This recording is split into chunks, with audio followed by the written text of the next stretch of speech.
I'm a young girl beginning college in the United States. I've left my home in the foothills of the Himalayas to come all the way to Virginia. It's a long flight, but not quite as long as my journey, which begins with one trip to one town to take the SATs, and to yet another to take TOEFL, Test of English as a Foreign Language. And then there's the visa officer at the US consulate. He tells me he doesn't believe I'm a serious enough student. Maybe he's right. And yet, somehow, in all my unseriousness, I have become a professor. In Virginia, I'm astonished at the blue of the mountains, the red of the earth, and the brown of my skin. It's lighter than black, but it's darker than white.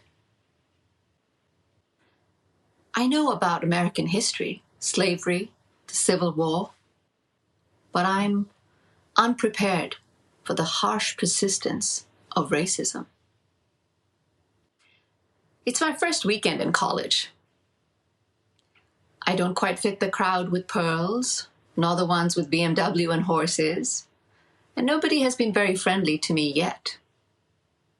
And so, when Kristen, a petite white girl, asks me to go to the Dollar Theater, I'm happy to do so. Another girl drives. On the way back, it's dark. There's not that many cars on the road, and we stop at a red light. I'm happy. I'm young. I'm away from home. I'm away from love. But I'm also happy to be on my own. And there's a nice breeze coming in off the James River. Another car pulls up, and a handsome young man in that car smiles at me. It's just like the American movies. It's very exciting. I smile back. And then I hear my roommate say, "Harleen, don't do that. He's a..." She uses the N-word. I'm shocked. The weight of it. I remember, of course, that the word was also used for my grandfather by the British. I ask her, "Kristen, well, then what am I?" She responds, "Harleen, you're from India." I'm not sure how geography has settled this question, but I am very sure I will never be in this car again with these people. Other stereotypes apply to me. People assume I come from a gender-segregated society. The fact that I had friends who were boys, or that I played soccer with them, all this is irrelevant. And prejudice runs in many directions. My stepmother in India is excited that I might come home with an interesting American, but she's also apprehensive that he might be an African American. Well, I don't date that much. Brown Indian woman with an accent, oversized thrift store clothes, very sharp opinions. Not exactly a winner. But I do realize, and I learn, that races don't mix. Some years later, I date a black man with long dreadlocks. He has a cautious smile. It's almost as if he's waiting for the world to hurt him. We meet quite by chance. I don't remember if it's the copier room or the mail room. I know it's hard to believe, but Xerox machines were the vectors of passion in those days. We go to the college cafeteria for breakfast. My head is filled with ideas of, do I like him? Does he like me? What does this mean? But I am quickly reminded that romance is regulated here, just as it was in India. The disapproval in the dining hall is palpable, real. People actually pick up their plates and go to faraway tables. No one says anything. And yes, no one says anything. An anomaly in the charm that is Southern hospitality.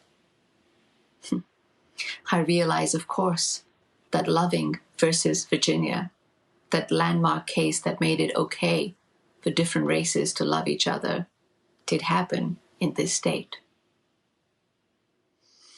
Well, there's reading to be done. I'm enthralled by the American classroom, people asking for my opinion, independent reading. I take every course I can in literature and philosophy and religion and history and politics. And yes, I am Indian. I also take computer science.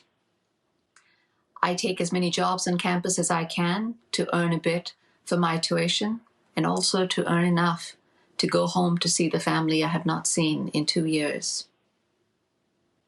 In my senior year, I date a white man.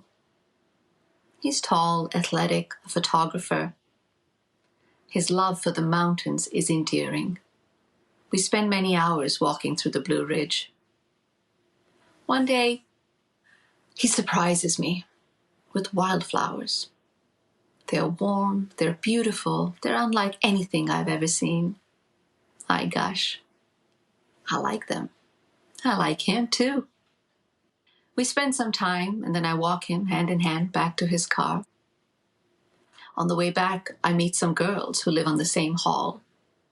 They gush too. "Oh, Harleen, was that your boyfriend? He brought you flowers. Oh, he's so charming. He's so handsome. I wish I had a boyfriend like that." I walk back to my room.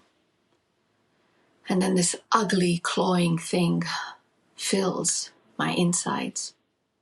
Harleen plus black man equals disapproval.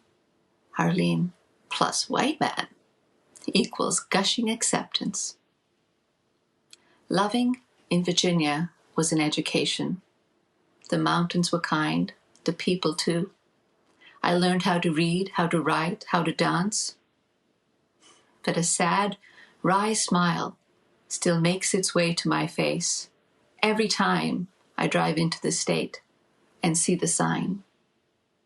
Welcome to Virginia. Virginia is for lovers.